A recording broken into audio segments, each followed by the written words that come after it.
Hi, welcome once again to Virtual Vision FM. I'm Era Parisian, one of your co-hosts today, and I love to welcome in the beautiful, the lovely, the one and only Nina Adams. Hello, Hi. everybody. Hello, hello. Hi. So we have such an interesting show for you today. Mm-hmm. We have two guests, which is in keeping of our festive season. Just started a couple of weeks ago, and we're going to carry it through right through to December 27th. Today we are going to be discussing cosmic connections with two of the best in the business, astrologer Sasha Fenton and numerologist Luca.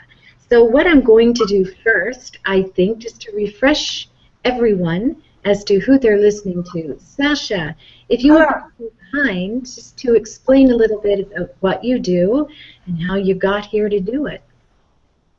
Right, hello. Well, I started life really as a child. I got into palmistry and took an interest in that as a hobby. And then later on in my 20s, I really was very interested in psychology, but couldn't afford to take the time or study it. So I took up astrology at that time. And then gradually became professional palmistry and astrology, later added tarot. But I started to write. I've always been a writer. I've always written for magazines and stuff even long before that. But I started to write in the 1980s, and gradually the writing took over books, magazines, newspapers, all of that, on these subjects. And then eventually I met Jan, my second husband, and we started up Zambezi Publishing books in the body spirit genre. And we obviously, I don't do a lot of reading now because I'm working in publishing and so forth, and that's quite a full-time job, but I do the occasional one, and it might be anything. Less palmistry because my eyesight isn't as good as it used to be. As you get older you can't really see so well, but certainly astrology and occasional tarot for people, sometimes for money but sometimes for fun these days. So yes, and that still fascinates me. I think it always will. So I think that's about it, really, as far as that's concerned. Yeah, that's really interesting, Sasha. Thank you. The years of experience behind you is phenomenal. So you can appreciate everyone that the quality of the work that Sasha undertakes is pretty phenomenal too. Tina, would you like to refresh our viewers on who you are, what you do, and how long you've been doing it, and how you got into doing it? Hello, everyone. Welcome. I'll talk about the numerology part. So I've been doing it now, it'll be 30 years this year. And I got into it because I went for numerology reading myself. And the lady who did my reading, we had a strong connection, and she felt guided to teach me numerology. So I learned from her. She was my mentor and teacher for about 7 years. And I did numerology readings for friends, family, and referrals from friends for many years before deciding 2 years ago to go public and do this in a bigger way and help as many people as possible. I also combine it with my intuition. I grew up in a family that was into the intuitive arts and open-minded, anything to do with the metaphysical side of life. Yeah. You have a wealth of experience behind you as well. So this is going to prove an interesting show today, don't you think, Nina? Absolutely. When you have people who are sensitive, experts across several areas within the esoteric world, it's always an interesting show.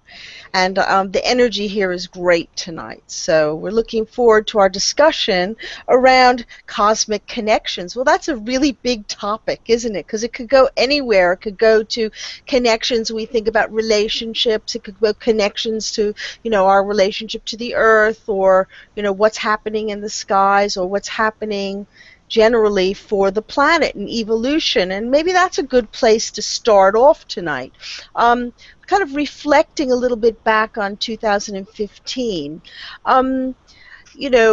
astrologically, there was some quite big trends happening, and I'm sure everybody's felt the impact of those quite strongly. And it'll be interesting once Sasha's commented on some of that for Tina to give some of her a numerological outlook on that. Right, you're over to me now, yes? Yes, please. Well, funny enough, there's some pretty fierce astrological trends right now at the moment, so you definitely feel a bit trendy. That's definitely happening this minute. The biggie that's gone on for several years now, really, has been a conjunction that's been coming and going between Pluto in Capricorn and Uranus in Aries. Now, that's actually just about coming to an end, but it bothered us last year, just as it did the year before, kicked off a lot of things internationally. But at the moment, Mars, which is in Libra, is now just opposite to Uranus and square to Pluto. Fortunately, it's separating this. But this is also, again, a difficult aspect for a lot of people, and it's going to particularly hit those people. Well, as I said, thank God it's coming apart, it's separating, but particularly hit those people with what we call cardinal signs. That's people with the sun or the moon or a clutch of planets or a rising sign in Aries or Cancer or Libra or Capricorn. So those are signs that are going to be feeling quite a lot of tension at the moment. And also awkwardly as well, those either as Sagittarius or Pisces have got temporary, fortunately just temporary, sort of difficulties in their lives. But that again will be gone practically within hours. Interestingly, there's two meteorites just about swinging through the Earth's atmosphere now, right now. They're called Geminius or Geminium or something like that. And what kind of effect they will have, I really don't know. I mean, if they land on you, you'll probably know about it. Sasha, they break up. For those people who are not very au fait with what the planets mean or what, Pluto opposite Uranus, etc. is, can you give us a little précis on the kinds of things that would have been happening to people during this time? What drama would they have been expecting to? Well, those four groups, the cardinals, that's Aries, Cancer, Libra and Capricorn, I think are going for an enforced transformation. And it probably come out in the wash all right, but and it is maybe even by now beginning to see a new way forward. But I think the last few years has been like pressure on them to transform. And this business about Mars, which represents action, activity, aggression on the bad side, but also action of all kinds. It's a masculine planet, it's a sort of planet of drive. On the other side, that's just joined in the fight at the moment, then that too is going to sort of probably make all these signs have to take some fairly important action over the next few months. But I don't think it is perhaps negative now. I think the negativity will have passed and positivity will be coming again. But Uranus represents upheavals. It actually is the planet of revolution, the breakout planet. And Pluto also represents transformation. So everything here really is shouting that a lot of people, and probably the world itself, are going through various transformations, some of which are pretty uncomfortable, but I don't want to get into politics, but that's also happening.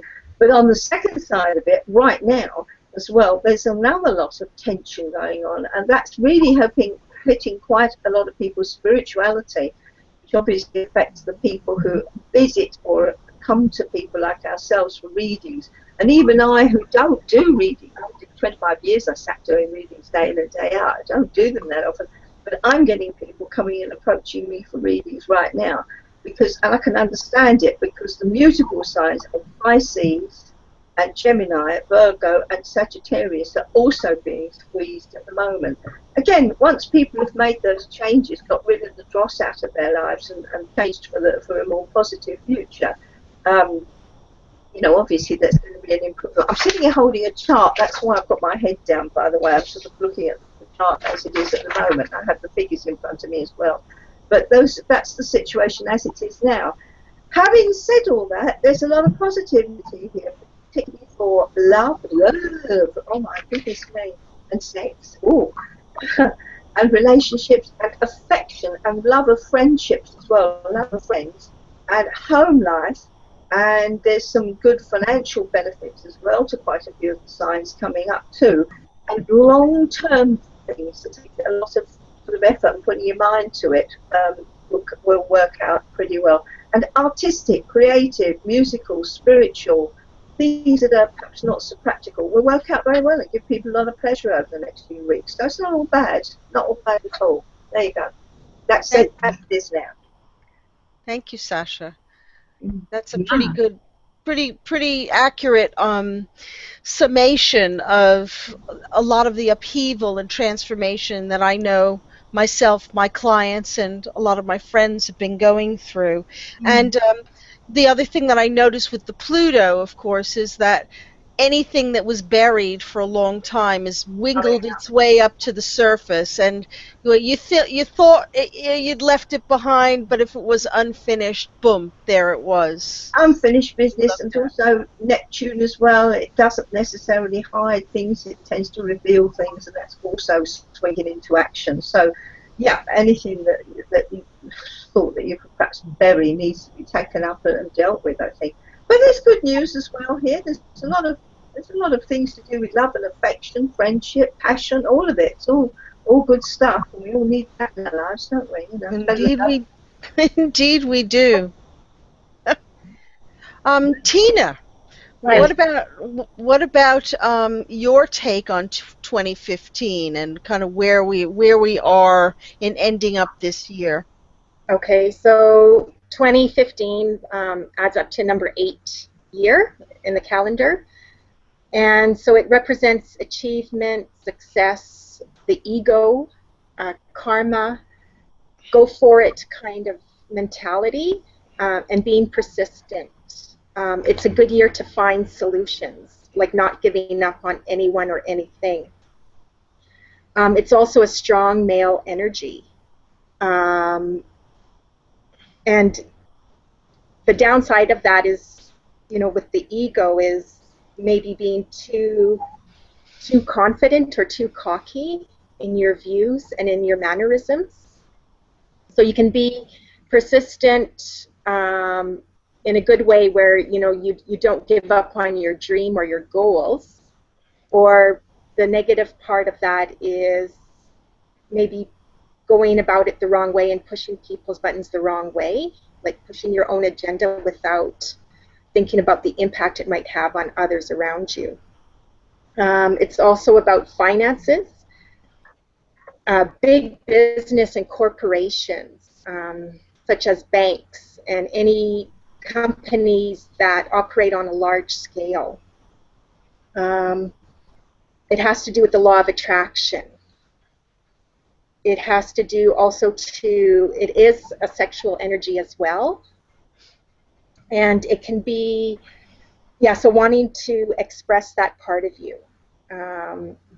Relationships. And anybody you meet or anything that happens to you is there's a meant to be energy behind it.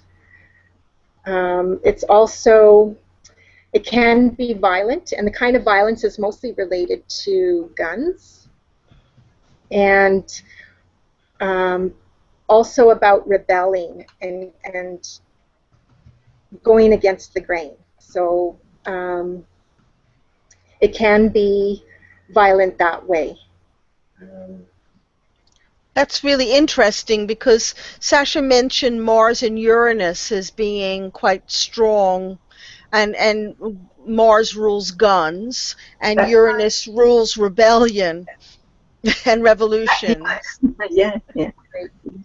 So there's a really strong parallel about what we can see. And of course, if you read the news, you can see in America there's been more gun violence this year, on the head of the newspapers than ever before. Not just the usual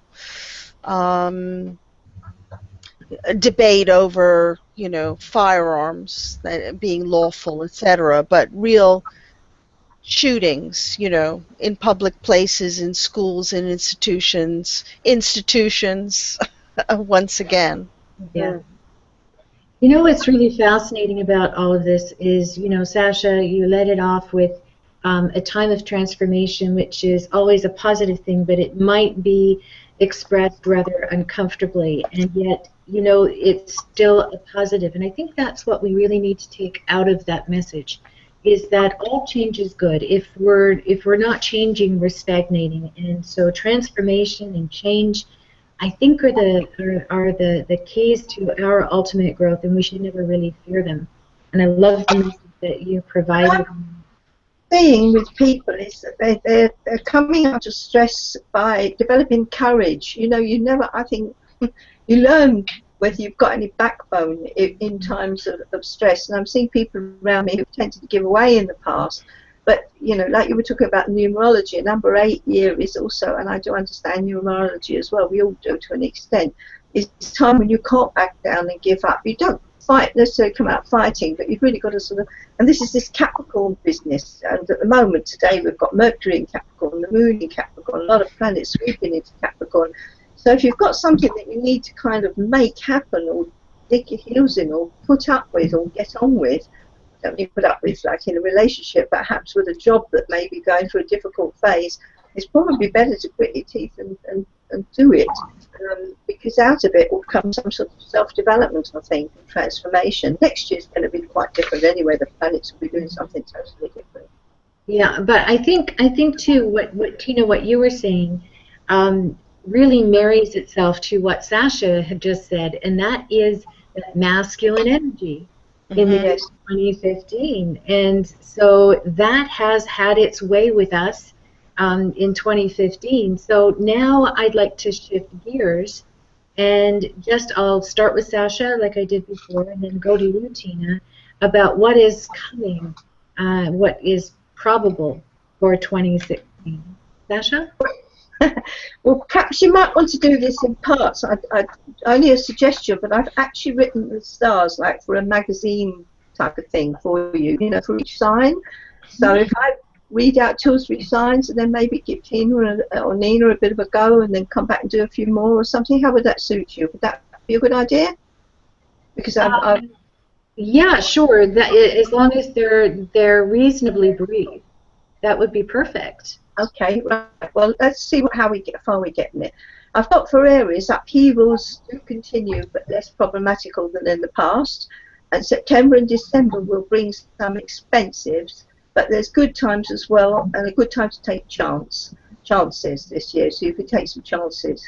Taurus, the year may start badly, but it won't go on that way. It's actually going to be a much better year with a lot of trouble behind you. Romance and excitement will be good for Taurus. Gemini, a lot of hard work to come this year, but the results will be evident. Things will move very quickly at the start of the year for romance. Money, a little tight for Gemini. Cancer, if I can go on. But those born in June, early Cancer, will have a quieter year with some gains due to inspiring ideas. Those born later can expect some upheavals and changes, but it will bring change for the better. I'll go on to Leo. A less spectacular year than last year, but gains will be consolidated. It's one of those years where you perhaps consolidate what you've done rather than starting something new. Forge ahead, make the right connections. Virgo, interesting year, but with a lot of highs and lows. But you could get your dream job or a more exciting way of life. The eclipse might bring a problem on March the 9th. That will bring a problem to light. Right, so that's about half of it. All right, she'll do the other half of it later. Yeah. Could you also give a little précis on, generally speaking, the planetary trends would be, rather than sign by sign? Sign, okay. Although we liked sign by sign too. Well, I liked that we got to Virgo. That's Well, I'll give you one and a half later, because otherwise you're going to make people totally miserable. Okay, right. Well, some of the trends continue because the slower moving planets are not, the outer planets are not going to change sign. So Pluto will still be in Capricorn, Uranus still in Aries, and that kind of thing. However, there's going to be a kind of a strange kind of clash coming up in the early part of the year, when a lot of people will suddenly want to move house or decorate their houses. There's a lot of builders and decorators listening to this. You're liable to make a bit of money then, because people will get very fed up with it. It's already happening around here. We're having a new bathroom sink. Isn't that exciting? So, Where so are you? Oh, there you are. so we, so that kind of thing is going to happen. I mean, this is on the sort of very basic domestic line. Saturn had changed last year. It moved to Sagittarius. It really gave a lot of people a great deal of trouble while it was in Scorpio. It made Scorpios, Leos, and Aquarians, and also Taurians very, very miserable. But it won't have the same misery-making effect to the Sagittarius and Gemini, Cancer, and Virgo group. It just won't. It seems to just have a peculiarly downbeat feeling. It'll be easier. There'll be a certain amount of lightness, and I think people could make the whole world really could change, could look at things a bit differently. Say different kinds of jobs, or take a little bit of a gamble, I think, on life, and that would probably work out. But other than that, I think that's probably about it. The inner planets of the nearest one, Jupiter, will be in Virgo for nearly the whole year, and that really does mean changes within things like the health and healing industry. And there's about 1 million things we could say about that. But because Jupiter tends to be a little bit interested in things that are spiritual, I think that quite probably the energy healing, the kind of things that we understand and deal with, could come up and be more commonly accepted by a lot more people. But that's kind of a general overview. To get into politics and stuff, I think is a little bit difficult. But I think for spiritual people, those who are spiritual, with Neptune continuing in Pisces and Chiron continuing in Pisces, these are planets that talk about spirituality, particularly healing, particularly helping, particularly any kind of sort of alternative or complementary therapies and medicine. And Jupiter now joining the fray, I think that's going to help a lot with people who are interested in the gentler side of life, and feeling better, the easy way, the gentle way. Interesting. That will do for now, I think. Yes. Yes, I have some comments about that, but let's go over to Tina. So she's been patiently waiting to put her top in about 2016. Okay, so 2016, it feels for me it's going to be a big year globally. So it's a number 9 year cycle, and that's the last year cycle. That's the last number in the cycle area of numerology.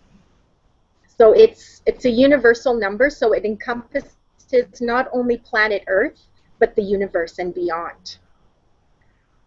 So I have a feeling that there's going to be a lot of talk and discovery about life on other planets. It has to do with astral travel, past lives, also divine beings, channeling, aliens, science fiction, all those areas. It's also about truth and integrity. So people have to be aware of your words and your actions. It's like you're going to be put on notice to walk your talk, to be called out on what you say, do, and believe it has merit and truth to it. It's also about letting go. It's reflecting, reviewing, releasing the past. So some people are going to find that in certain areas of their lives, past issues or people from their past will keep showing up over and over again. And it's because they need to review and reflect and release something about that. Let it go. You haven't learned the lessons or took the lessons as a gift yet. It's about completions and endings. So wanting to get things done, getting things completed, things coming to an end, either by your own doing or somebody else's. And it has a stop and go energy, so it won't feel consistent. So there's a lot of times when you go to do something, the momentum will start strongly and then it'll just die all of a sudden. Like it's stopping, like it goes and then it stops. It goes and it stops. It's a heavy energy. It can be very difficult and challenging because it can be dramatic. It's serious. It can be brooding a lot. There's times where people might feel like they want to give up. And because it encompasses like the globe, things that occur, it's going to have a bigger impact. So it's not just on you or your community, but let's say the country or many countries. Also, too, I wonder if there's going to be some things coming to an end or things being let go of in industries such as education, healthcare, employment, and the housing industry. So maybe, for example, in the housing industry, like in Canada, some areas, the market's quite high, quite expensive. Is that going to come to an end? Is it just going to drop all of a sudden, like crash? Healthcare is another example. Is it going to be reviewed and revamped somehow in the system? Also, too, it represents the family. So there's going to be some issues and things related to letting go and reflecting about the family in general coming up for a lot of people. So that's a bit about it. Yeah, this is really interesting to me, I have to say, Tina. Thank you so much. Just on an intuitive level, I don't know about you, Nina, but you probably felt it too, that 2016 is the year for a lot of things to happen that have been hinted about in prior years. And the first thing that Tina said was it's a 9-year. That's conclusion. That is the end of the cycle. And so it just seems to me that this is right on board for ultimate change and transformation, and that might be a little uncomfortable, but it's all for the greater good as well. So I think that with the star alignment, with all this opportunity for change, and the fact that we are entering into a 9-year, which may be uncomfortable for people, it is bringing us all out of the way things were and how things have been done, and allowing for this new expanse of energy that is fertile and allows us to change and shift the way we have done things, and perhaps effect change on a global level that is for the greater good. This is an exciting time, it sounds like, and we've paid our dues, I think.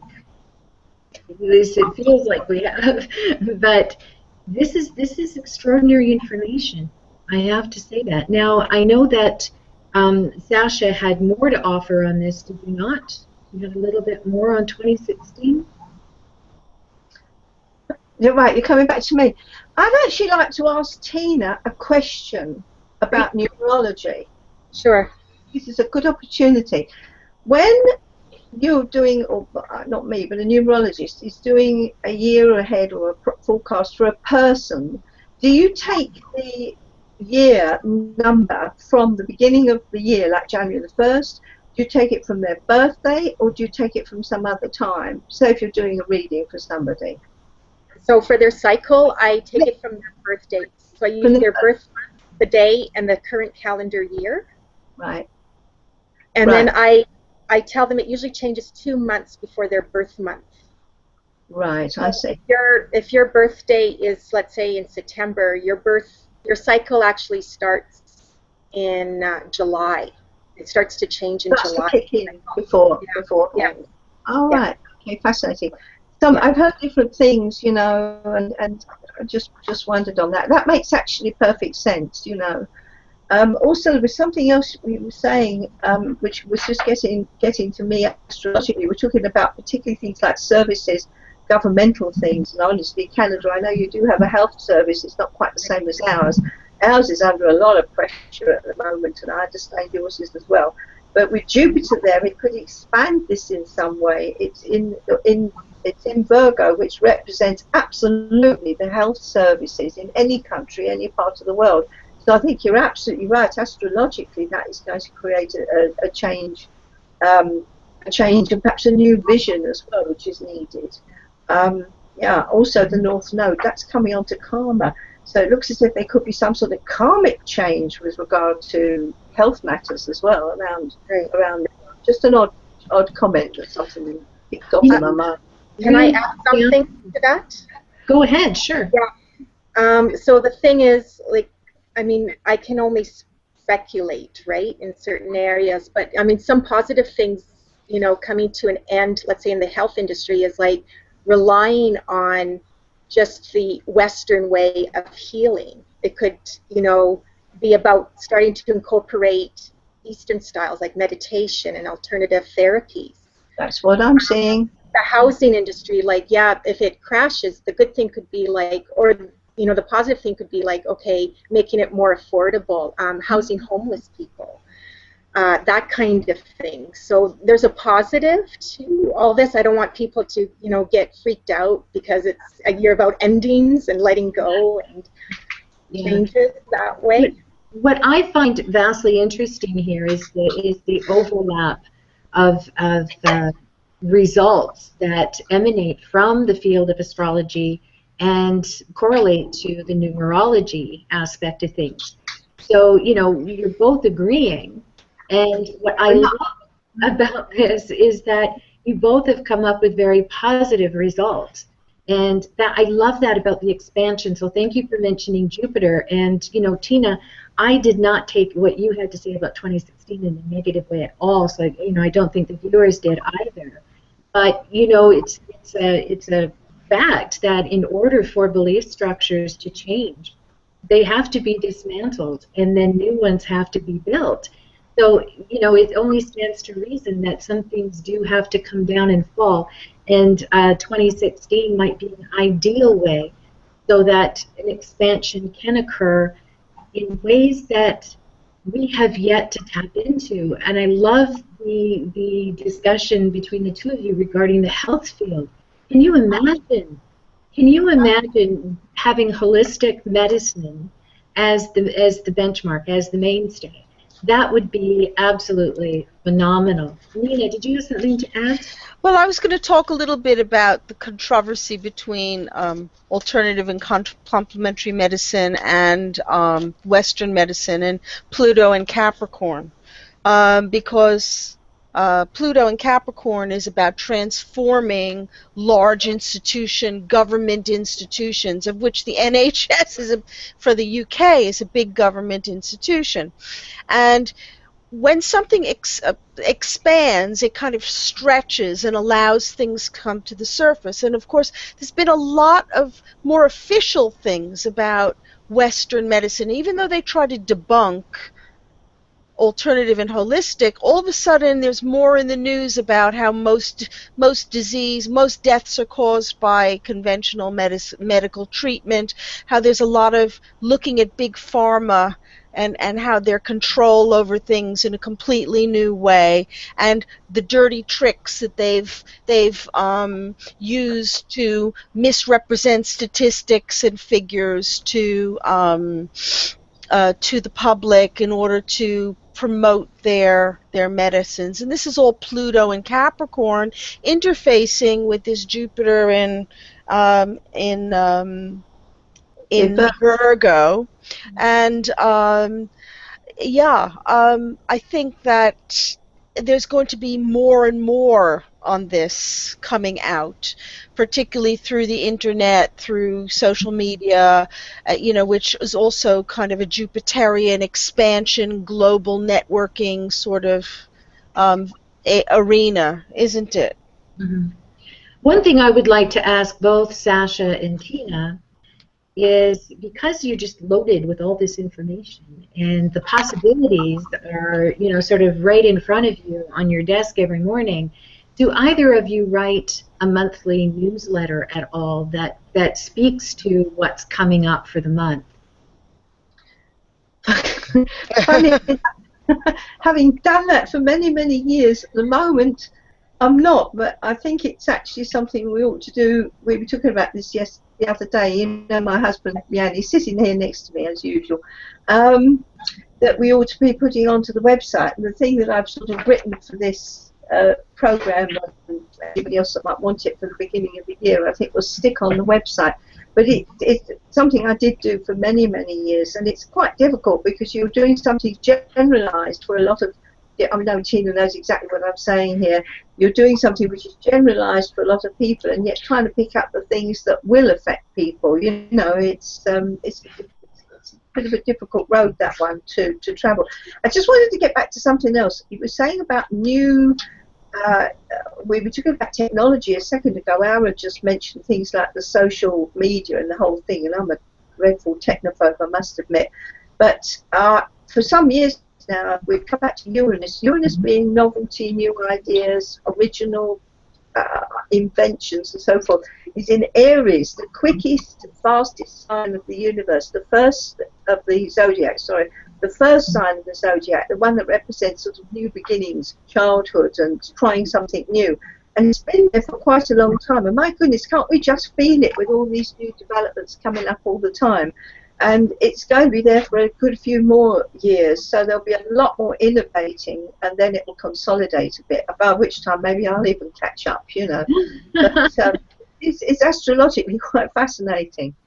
It is. It truly is. Thanks for that.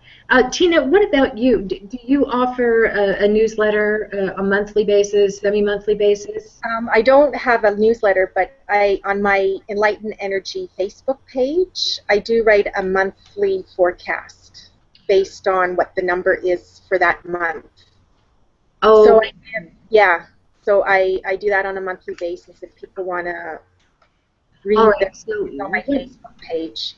Yeah, what I would suggest to viewers, and especially, you know, our archive viewers, Tina's website is www.enlightenenergy.com, and you can catch her on Facebook under the same title, Enlightened Energy on Facebook. So just do a search for that and follow her, because she does come out with information, evidently, each and every month. And Sasha, I've got Facebook as well, and the problem with the stars is you've got to do 12 lots, which is quite a bit for Facebook, but I could do a sort of short one with just a line for each sign. But I'm sure there's a wealth of information on your website too, and I really encourage people to visit both websites and ensure that they have all the information that they will need to make their journey through 2016. So thanks for letting us know about that.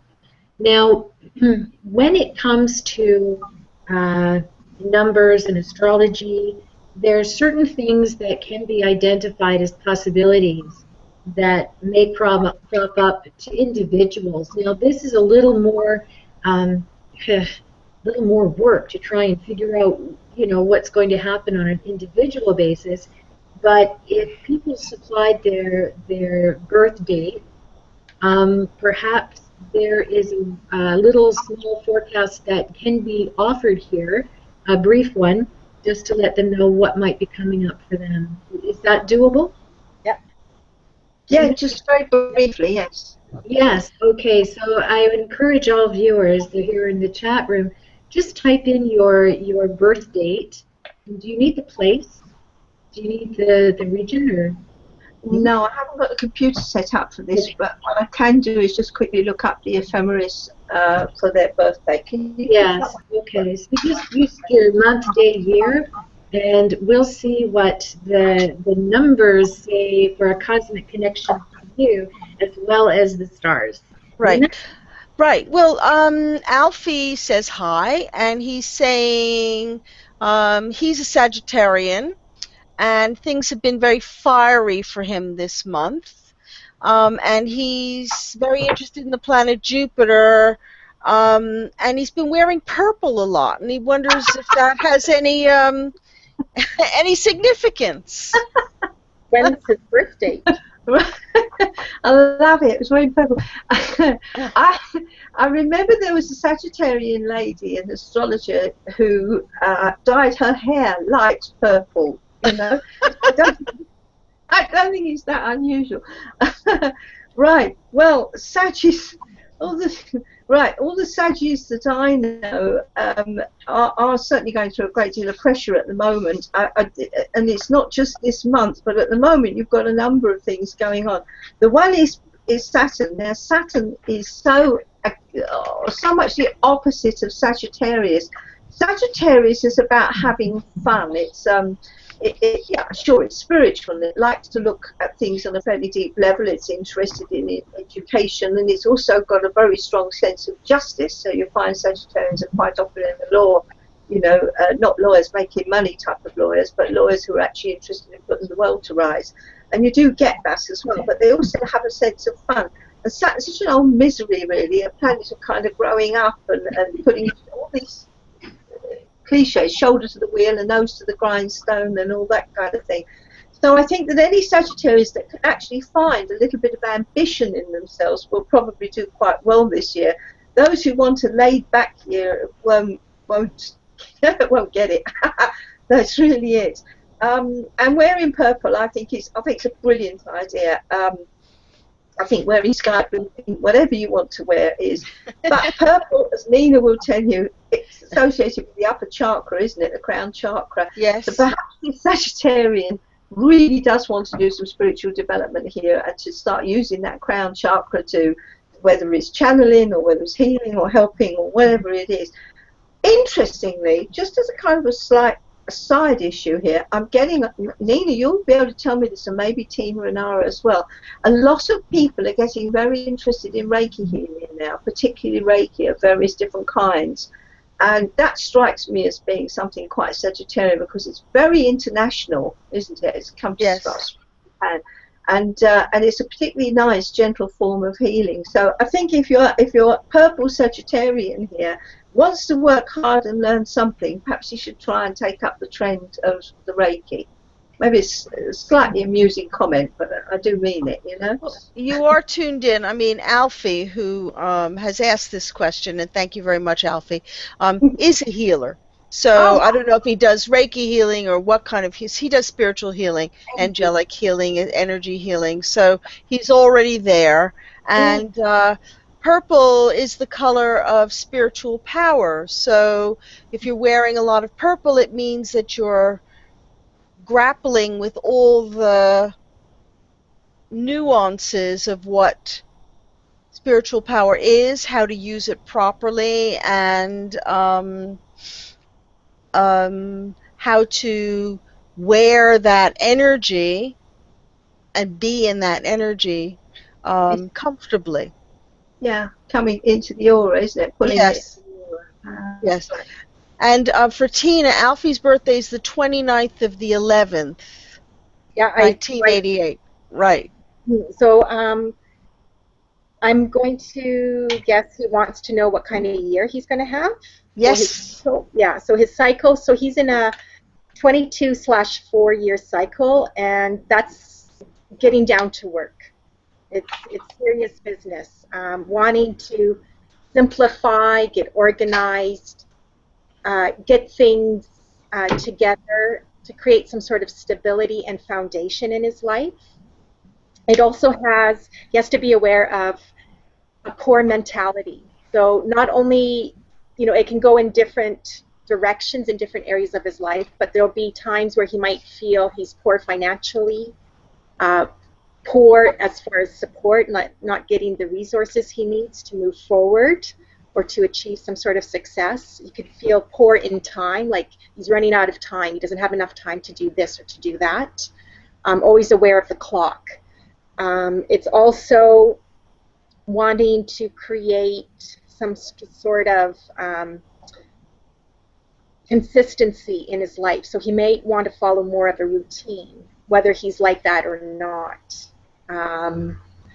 And just building something, like building a foundation and get things going. And he just has to be, sometimes he's going to feel really nervous and overwhelmed where his mind is always going, so it's hard for him to relax. So he needs to do some sort of physical activity every day that will relax his mind and his body so he can sleep, because his sleep might be affected this year, where he either wakes up multiple times or not getting enough, like in the night like he usually does. Cool. I hope that helped. Yeah, Alfie, let us know in the chat room if this aligns with you or not. It's always wonderful to hear your feedback. Nina? Yeah, Alfie was saying thank you, and particularly to Sasha's. He gave that comment, and then he's just said thank you, Tina. So obviously he's agreeing with you. Now, lovely Christy, who's in our room. Hello, Christy. Welcome. Her birthday is the 10th of October. 1956. So, Sasha, do you want to look at Jan's going to look Libra? up for me, yeah, 10-10-56. Well, 10-10-56 is, well, not the 56 bit, but the 10-10 is quite absolutely fascinating because it's Christine, is it? Christy. Christy, lovely. All right. Christy, I know you can hear me and I can't hear you, and I'm going to say something straight out and take an absolute chance. And if I'm absolutely wrong, well, you can have a good laugh and tell your friends about it. But I think you've got a very, very powerful sense of justice, a very strong sense of right and wrong, and it might lead you into politics. Now, I haven't looked at the rest of the chart. I'm going to do that right now. But I can have a look at one or two. Oh, yes, definitely. With the moon in, well, the Sagittarius, Capricorn cusp, there's quite a lot of ambition here. So I think that you could go for something, if not straight becoming Prime Minister or whatever, although I don't see anything wrong with that whatsoever. I think you definitely would want to go out in some way and help people and put the world to rights. And there's also quite a bit of ambition, somewhat hidden ambition. There's a very, very good mind lurking here, a very good brain, very quick brain, but the also there's the drive is strange. It's spewed out into an artistic or creative side.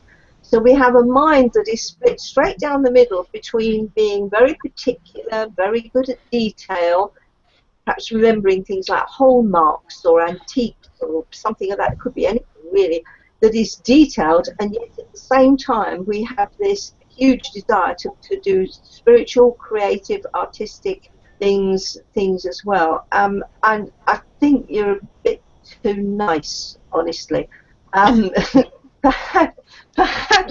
Perhaps you ought to sometimes put your foot down a bit, because I think that people could possibly, you've got such a strong sense of wanting to help people and kindness and justice that I think you sometimes might get a little bit walked all over. So and indecisive as well sometimes with Libra, you know, a little bit indecisive. So that's Christy. I'd like her. I'd like this lady a lot. I'm sure. Okay. But character reading, not for events, but I'll have a look at events in a minute. Do you want me to go on, or do you want to pass over to Tina now? Oh, is there more for Christy there, Sasha? Well, I could tell her a little bit about perhaps the year ahead. I just want to have a quick look at her moon, which is right. It's on the cusp, isn't it? Sagittarius to Capricorn. These are signs where a lot's happening this year. So I think Tina's probably feeling it right now. Events and changes and things going on. I bet she's signed some important paperwork recently as well and made some important decisions. It's going to be tough at times. But I think if she can just keep her eye on the ball, she'll be all right. But she's going to have some hard work, and it's going to be tough times occasionally. So, all right, I'll give you rest now. Okay, Tina. Okay, so Christy, I'm looking at her cycle, and she, like Alfie, she's in a master number cycle, so 11/2 year. So her year is very emotional, very sensitive to her surroundings and others in her life. She's also, it's about relationships, so her relationships are going to be tested, especially related to issues in the area of trust. So she's going to find she has to heal and deal with trust issues with people, whether it's in an intimate relationship, family, friends, co-workers, strangers. Also, it's very intuitive, so if she's wanting to expand, tune into more of her intuition or anything spiritual, this is a really good year for her to look into that and follow those lines. She also needs to be aware that at times she's going to feel moody. So one moment she'll feel like ecstatic and really happy, and then the next moment she just wants to break down and cry her head off. So if she can use music and water just to keep herself clear and to release any emotions. Also, too, women will play an important role in her life this coming year. So anything that's life-changing or profound or has a huge impact on her, it will be related to a female. Wow.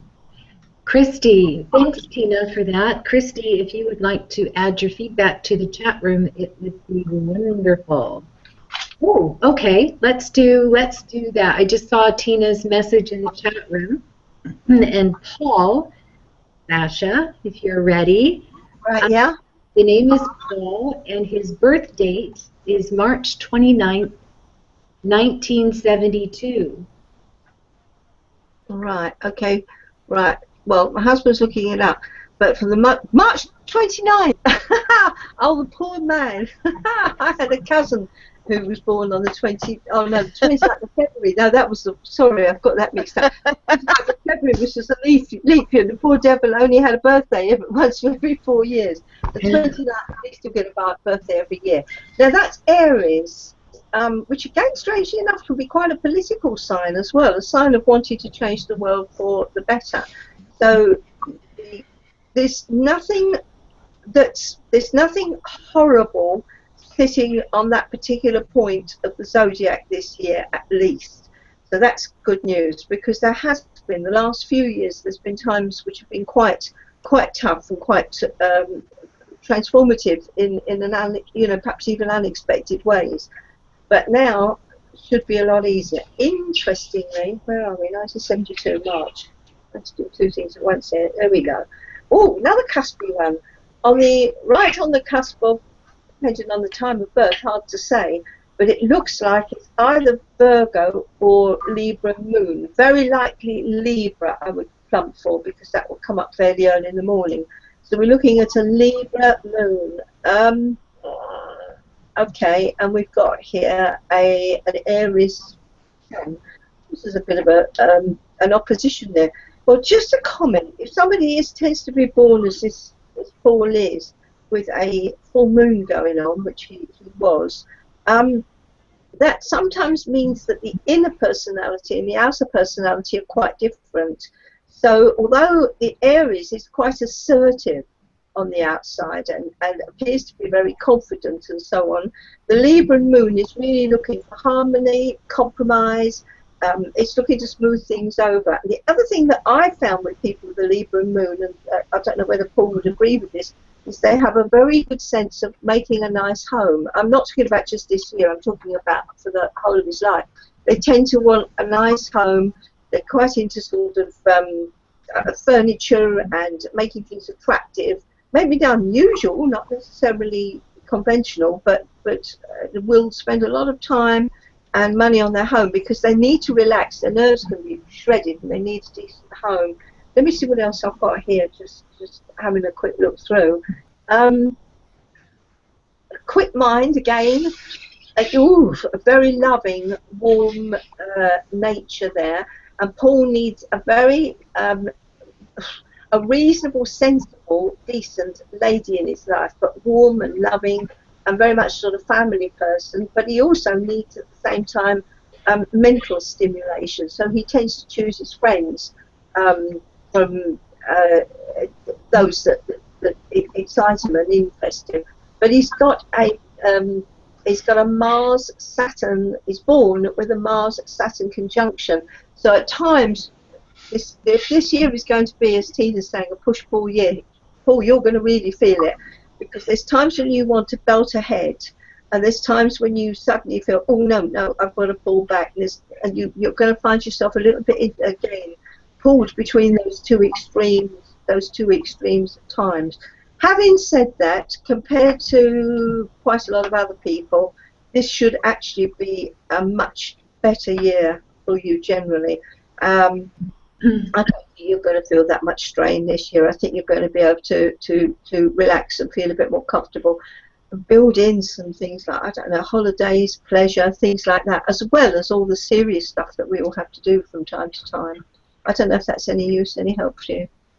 Hope so. If you could let us know what Paul's feedback is on that. He says, Paul says, very right on, and he loved your insights, Sasha. So thank you for that. It's always nice to get something right. Thank you very much. You guys are bang on. You guys are bang Yeah. on everyone that you've read. This is amazing. Not amazing that you're bang on. It's just amazing that the astrology and the numerology just came together just so well, right? Nina? Yeah. Well, Christy says, yep, that's me. Music I do, water I will add. And was just talking about trust today with a friend. And thank you very much. Yeah, that was to Tina's reading. Yes. You were bang on there, Tina. Thank you. And one more, Colin has asked, his birth date is the 3rd of July, 1939. So, Sasha, do you have a little bit more to prepare, or you want Tina to start?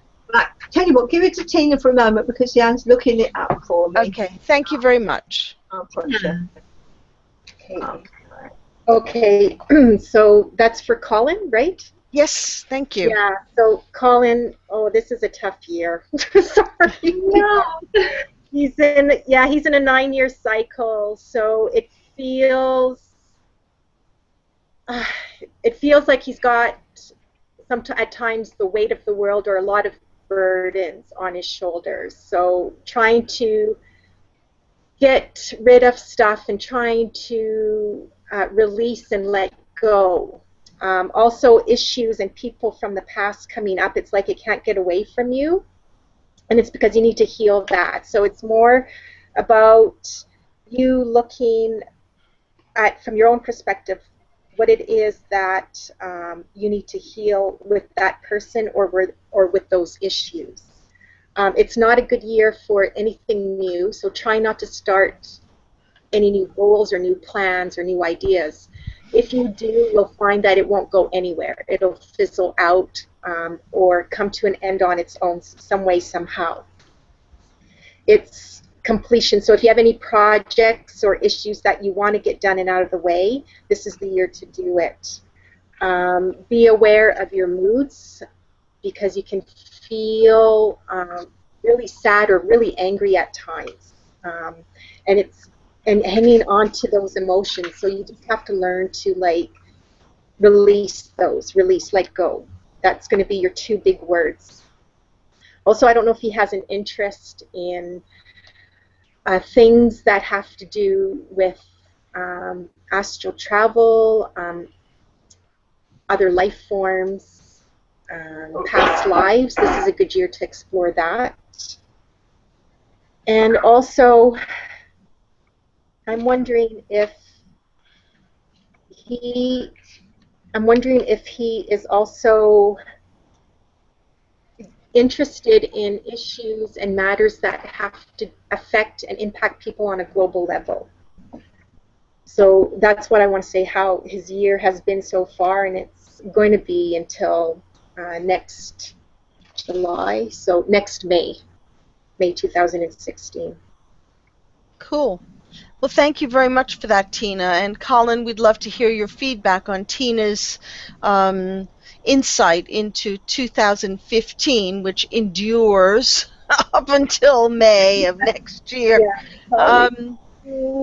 how you doing there, Sash? Yeah, okay. This is, well, first of all, Colin, as a personality, what you see is not what you get, I don't think.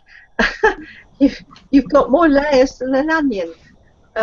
First of all, as a Cancerian, well, you know what Cancerians can be. They can be somewhat moody and very self-protective and family conscious and all that kind of thing. But a lot of your chart is quite fiery. So I think that as a Cancerian, the kind of nervous, stay-at-home kind of don't want to take a chance on life is not you. You're the complete opposite. You're, as I said, there's hidden depths here. You're actually quite adventurous in many ways. Now, your moon, every single moon that has come up on this, you often get sort of similarities, but every one has got a cuspy moon. And without doing the horoscope in full, it's hard to see which it is. In your case, the cusp is Capricorn and Aquarius, which are, again, there's this sort of slightly conservative side with Capricorn Capricorn and, of course, the Cancer. But Aquarius is much more chance-taking. So we have this really split side to the personality. But quite a lot of Leo here. The pressure that I think that Tina is seeing, I can also see to an extent, and it's really Venus in your chart, which is going to get clobbered. And Venus has got some, you wouldn't think that it was particularly important, but it's going to be pressured by Saturn. So therefore, relationship matters are going to be of paramount importance. You're going to need to give thought. Now, it could go in a lot of different directions. You may decide to settle down with somebody. I mean, 1939, you're not a youngster, but that doesn't matter. Nina will tell you, anybody that gives readings will tell you that love and romance does not go ever, you know. You meet people in their 80s, 90s and beyond, I think, that still like to have a bit of romance in their life and affection. So I think that this is an area that could be a little bit sad for you, with some people that are probably passing out of your life. I mean, I've lost a lot of friends and so forth for the last few years, it happens. But you've got new ones coming in that you might feel quite serious about. So if you find yourself proposing, well, I wouldn't say necessarily marriage, but proposing a deep friendship to somebody, do not be surprised. But you do have this surprising nature, because Cancers are so cautious, and yet you've got quite a lot of the zoomy things in your, and you can take people by surprise to do something really quite amazing. Pressure here, I think that's probably the main pressure that I'm seeing. I'm also seeing that we have Mars in Aquarius, which is going to be somewhat dimmed.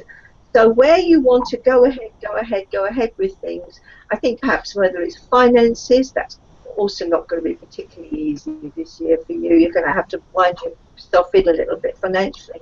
You may not be able to do quite as much as you would like there. But am I seeing disaster? No, I'm not really. I think that there's a happy side to you as well. You've got quite a lot of cheerful Leo there. And Leo, which is a sign that's been under a lot of pressure for the last few years, is going to have a better time. So one way or another, how do I come out with this? Watch relationships and friendships. If you're going to be serious, make sure the other person is also serious. If you're not going to be serious, don't promise something that you can't give. And financially, I should keep a few pennies or centes and thingies in your pocket just in case, because you're going to need a little bit of extra from time to time this year. Severe problems? No, not really seeing them at the moment, apart from the fact that the Sun in Cancer is opposite this transforming Pluto in Capricorn. And like all Cancerians, life sometimes needs to be, you need to give a bit of deep thought to one or two things perhaps in your life, and maybe even do some what we call chucking out and recycling. Get rid of people that bring you down, or situations that bring you down, and perhaps bring in some things that are more light and more enjoyable and pleasurable, because you need fun. You're a horoscope that can't live without having a bit of fun, I think. Not all serious, has to be fun. I think that's about it, just for a quickie, you know? Yeah. Well, that's awesome, Sasha. Thank you so much. Colin, we are awaiting your feedback on both your readings. If you could let us know so that we can relay the comments to Sasha and Tina. And I know, Colin, I'm sort of like waiting to hear the feedback, Colin. This is quite interesting. I do have a question, Tina, if you don't mind. Sure. It just sort of came to me that you know, with the astrology, it does depend on progressions and transits and which planets are in which houses, etc. But when it comes to the numerology, what would happen theoretically if there was someone who was, let's say, an 8, right? And they are an 8 in an 8 year. Does that compound their challenges and enhance the benefit, or do they sort of plod through it just like everybody else? No, it's significant. So I call that their important year, because the cycle, and then the cycle year is the same number as their date of birth number. Right. So what it is, I call it reward and test time. So the universe will reward you and test you according if you're living your soul's purpose and being your true soul self. So it can be extra special and extra challenging compared to others. If Okay. cycle and your date of birth are the same number.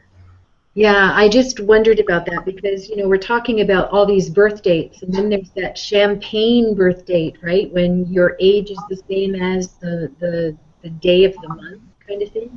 And so Right. I kind of wondered about, what it would be like for an 8 person to experience in 8 years. So that's the reasoning behind that question.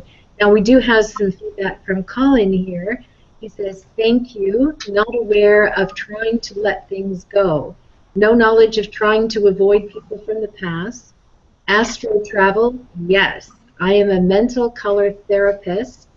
Go there often. My wife would be most surprised about me having a deep friendship with someone else." So I guess she would be. The pressure over the last 4 years is caring for now 91-year-old mother-in-law, and in other things, he says he's a very, very happy chap. So that's good. And, I think this really speaks to, and Tina, I'll go to you first and then to Sasha. When it comes to numerology, you always speak in terms of the positive and the not so positive. So there's two sides to the coin. And is it safe to say that, and this is for you too, Sasha, but I'm going to Tina first. Is it safe to say that nothing is ever written in stone? This is just an energy vibration that has, like everything else, possibilities, and it's your choices that drive the bus as to what happens? Is that Yeah. an assessment? Yeah.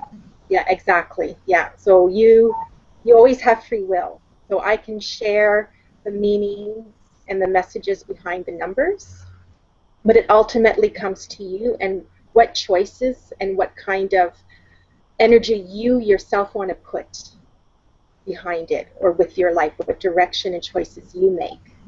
Mm-hmm. So nothing's written in stone. It's just interesting, I find fascinating how, whether you're aware of numerology, astrology, whatever, how it still impacts our lives. Like it has that, influence, whether we're aware of it or not. Yes, I completely agree. Sasha, how about you? What do you think? Um, I think it's very helpful because in my own life and in the life of countless clients, and I'm sure Nina as well will know this, that even if they're going through a lousy time, and we all do, don't we, from time to time, with this ability, whether it's astrology, Chinese astrology, numerology, when you've got a little bit of a look at the trends and the way that it's impacting, you can at least say, well, I suppose in a way it's a cop-out. You can say, well, the planets aren't that good. But Yeah. also the main thing is you can see an end to it. You can see when things are going to move. And I know with clients, I've seen clients, and we all have, going through horrible things at times. And you can sit down and you can show them, particularly with an astrological thing, which they soon understand. They see it on the computer, and you can say that planets will move there, and you will start to feel better. And I think in a way it's positive thinking, that it does tend to make you feel better anyway.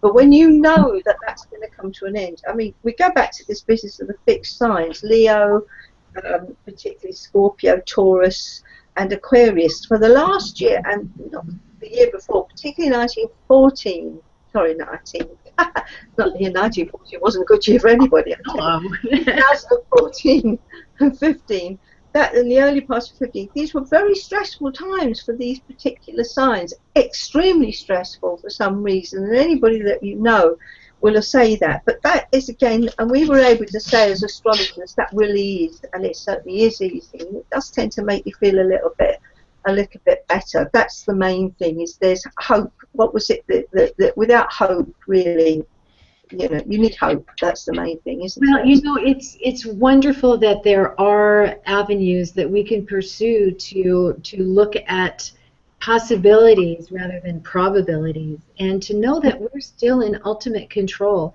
And our future is predicated on every thought, feeling, and choice we make right now. And Nina, I know you're going to agree with me on this. We all have clients that come to us and say, what's my future going to be?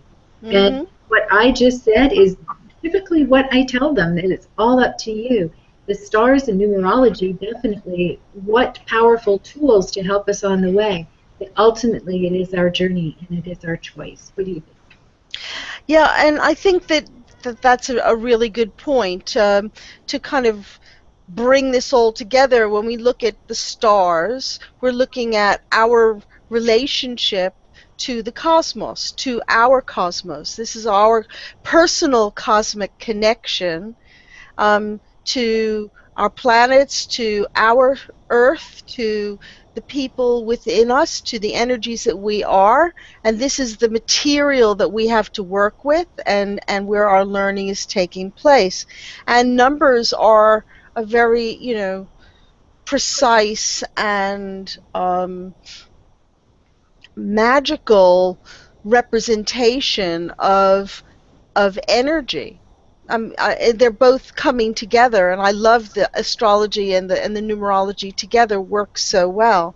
And you've given us such great insight into, the trends we're moving away from and the trends we're moving towards, and we can all work towards something quite wonderful for 2016.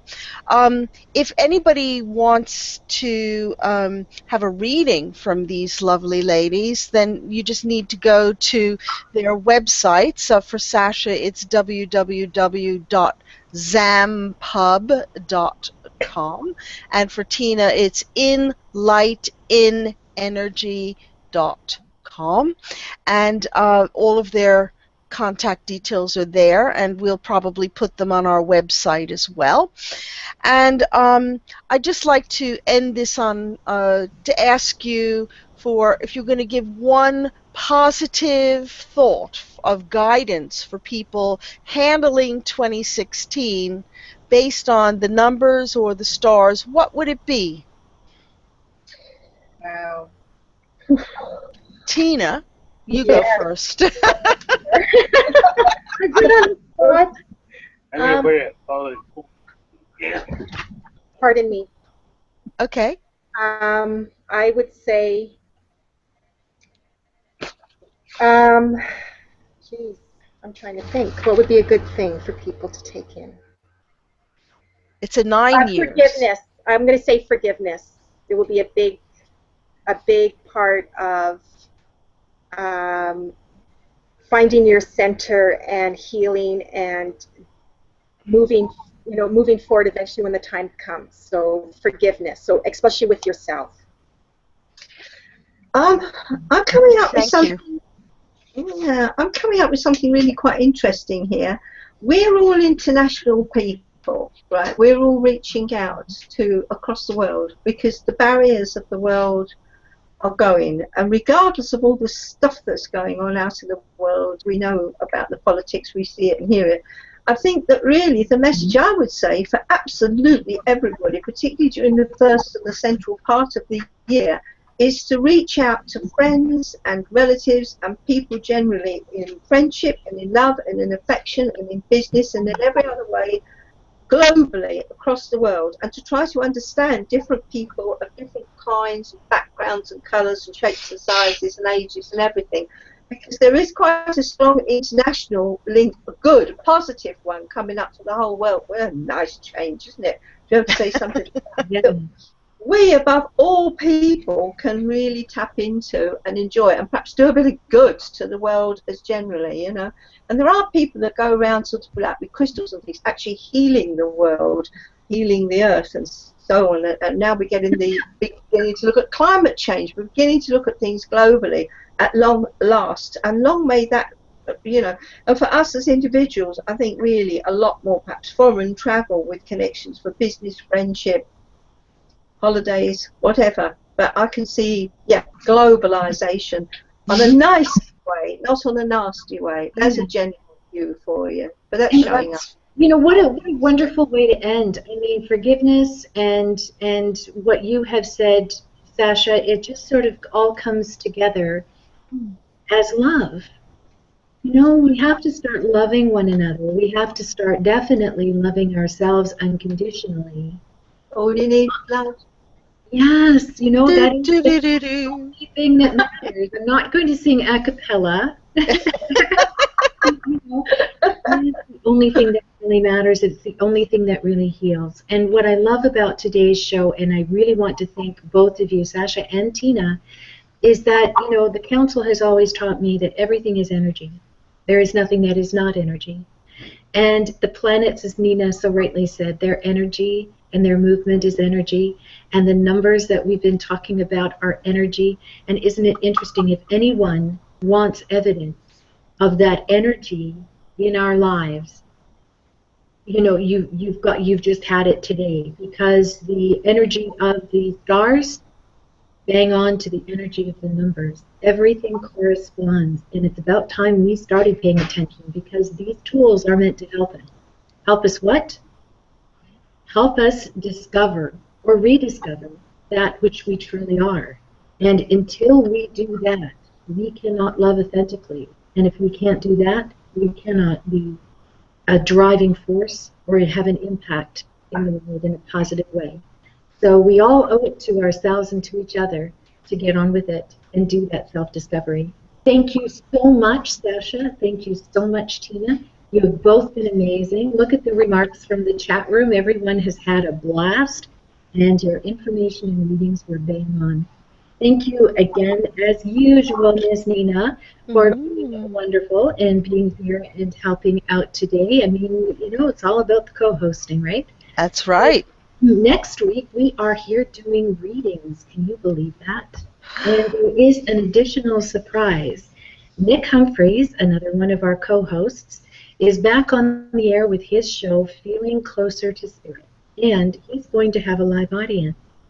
And he's going to be joining Virtual Vision FM halfway through our show with that live audience. And we will be conducting readings all the way around. So please mark in your calendars. This will be an extended show next week, and it's going to be chock full of everything you want to know, everything you want to hear from Spirit.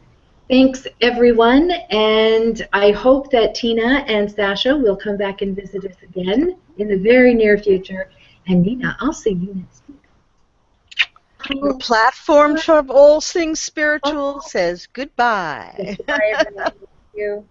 Bye. Bye-bye.